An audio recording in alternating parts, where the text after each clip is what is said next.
So Rasulullah ﷺ said, 4 bring happiness: a righteous wife, a spacious home, a good ride, and a good neighbor. And 4 bring misery: a bad wife, a bad neighbor, a tight home, and a lousy ride. Rasulullah ﷺ said in the hadith in Sahih Muslim, الدنيا متاع وخير متاع الدنيا المرأة الصالحة. Subhanallah. The best thing, Rasulullah ﷺ said, the best thing in life is a righteous wife. Who agrees? Raise your hand. You have to agree. It's Rasulullah ﷺ. And they say, happy wife, happy life, right?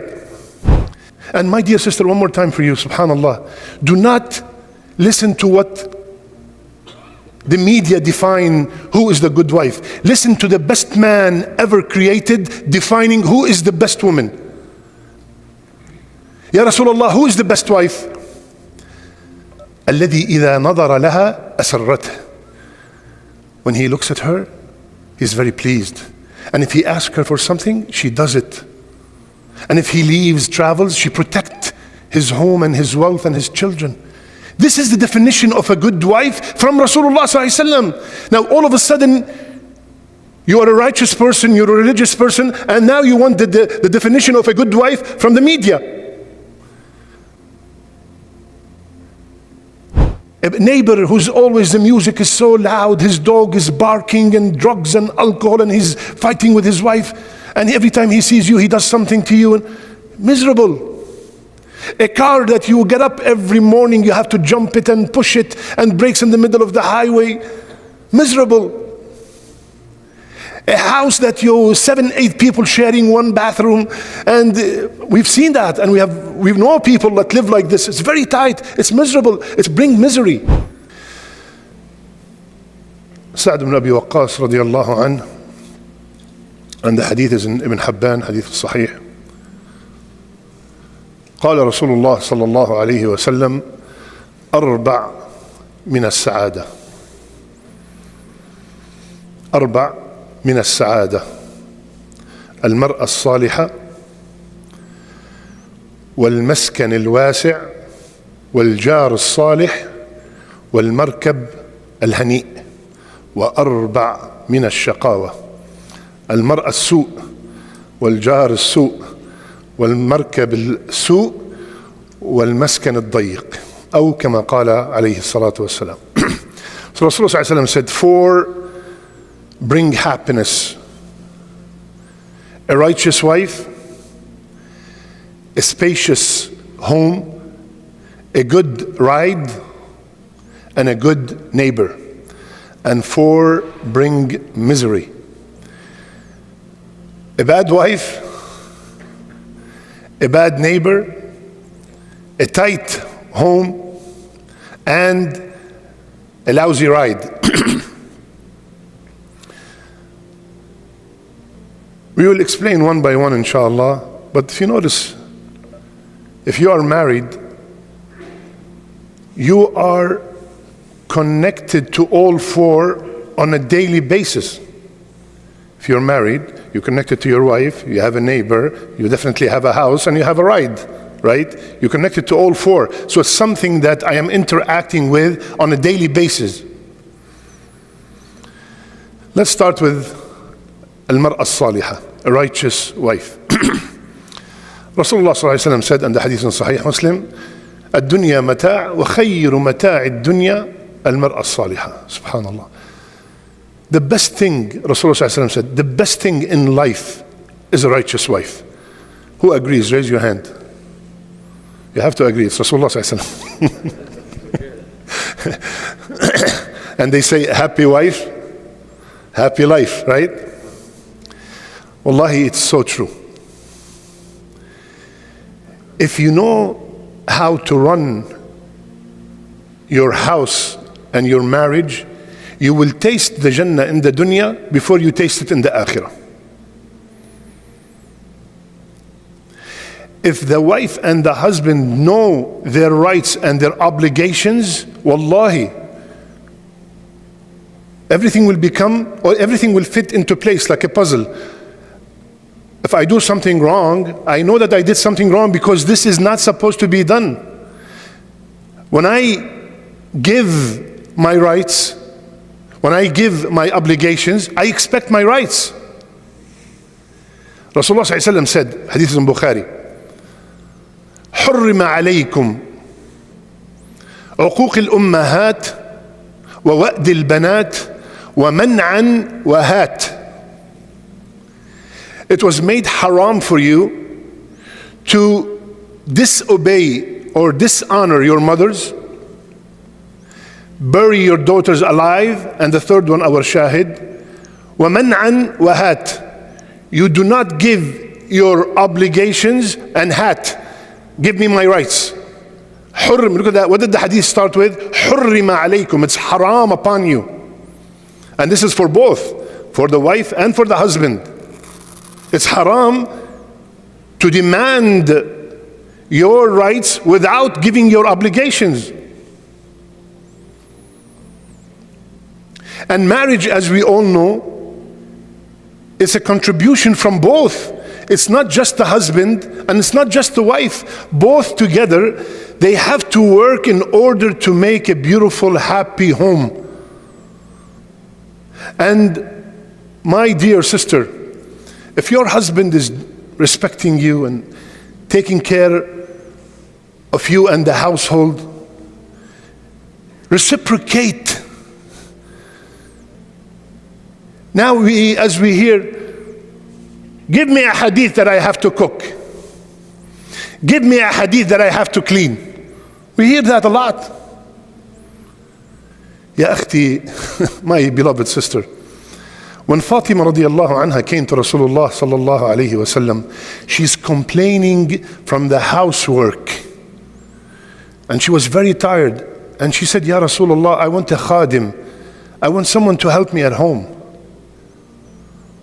Rasulullah sallallahu alayhi wasallam told her the hadith that we all know. Say Subhanallah 33 before you sleep, Alhamdulillah 33, and Allahu Akbar 34. He did not tell her, what? You are working at home?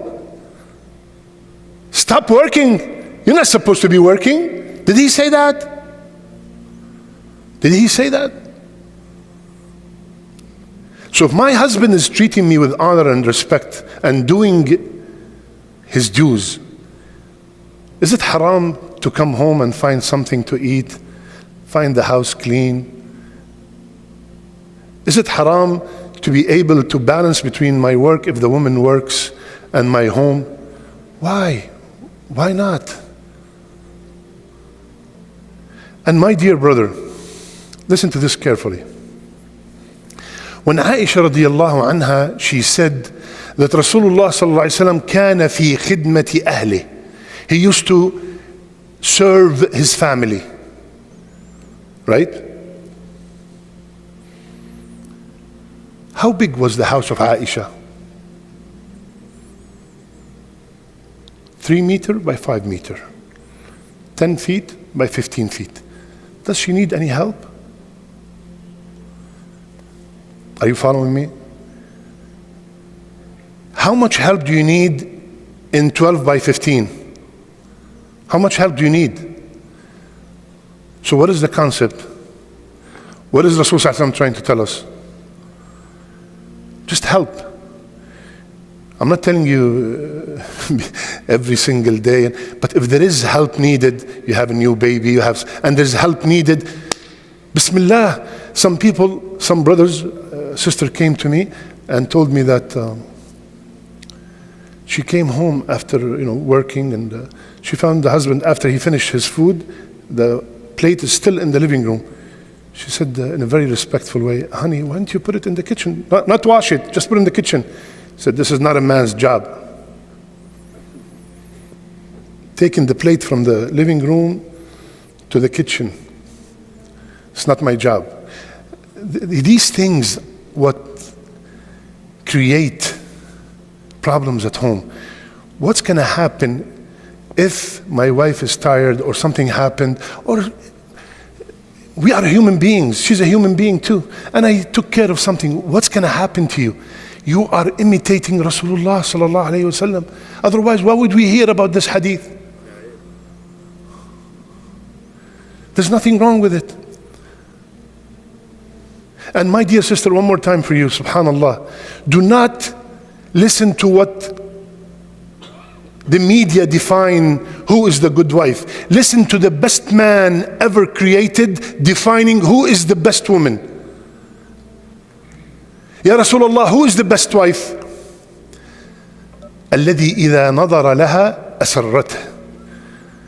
When he looks at her, he's very pleased. And if he asks her for something, she does it. And if he leaves, travels, she protects his home and his wealth and his children. This is the definition of a good wife from Rasulullah sallallahu alaihi wasallam. Now all of a sudden, you are a righteous person, you're a religious person, and now you want the definition of a good wife from the media.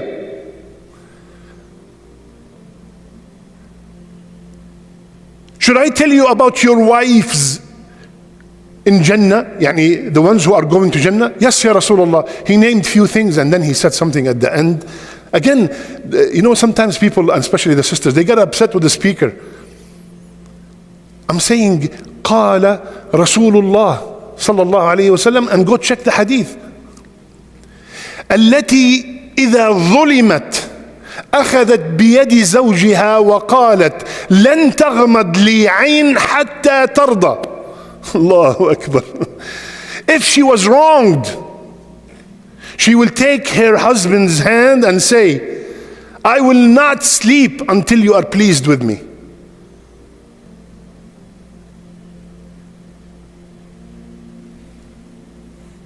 This is a woman of Jannah. So it's up to you, sister. You have the choice, CNN, Rasulullah sallallahu alayhi wasallam. And my brothers, do your due diligence. Take care of your wife's needs. Communicate with one another. This is one of the main problems. Why am I talking about this? Wallahi, come sit in my office for a day. You will get يجعل الولدان شيبة. It makes the head white. And all the problems are very simple problems because we are not listening to each other. We're not communicating. So, righteous wife, subhanallah, how true is that? Will bring happiness. Second, a spacious home. A spacious home. There's nothing wrong if you can afford to have a spacious home. I'm not telling you go borrow money with riba to buy a spacious home, but if you can afford to have a spacious home, alhamdulillah, there's nothing wrong with it. It's comfortable, you have your own bathroom, you have your own privacy. Rasulullah ﷺ said, and not only that, Rasulullah ﷺ made dua, Allahumma ghfir li dhanbi wa ish wa wasi' li fi dari wa barik li fi rizqi. Ya Allah, forgive my sins and make my house spacious. Because some people look at this 5,000 square feet home. These people, they don't want to go to Jannah. They want to get Jannah here. Habibi, where do you come up with this stuff? Where do you come up with this stuff? Who said that you have to be poor and miserable in order to be righteous? Who said that? وَالْجَارُ الصَّالِحِ. We can all relate to this, especially my brothers who live in an apartment. If you have a good neighbor, you know, you go outside, he greets you with a smile. He helps you if you need any help. When we were in New York, we used to shovel snow for each other. That's a good neighbor. Rasulullah ﷺ told us, subhanallah, sitting with the Sahaba, Wallahi la yu'min, Wallahi la yu'min, Wallahi la yu'min. Allahu Akbar. He's swearing by Allah, he's not a true believer. The Sahaba said, who's that, Ya Rasulullah? He said, the one whom his neighbor is always worried about his harm. He's not a true believer. The one whose neighbor is always worried. What is he going to do now?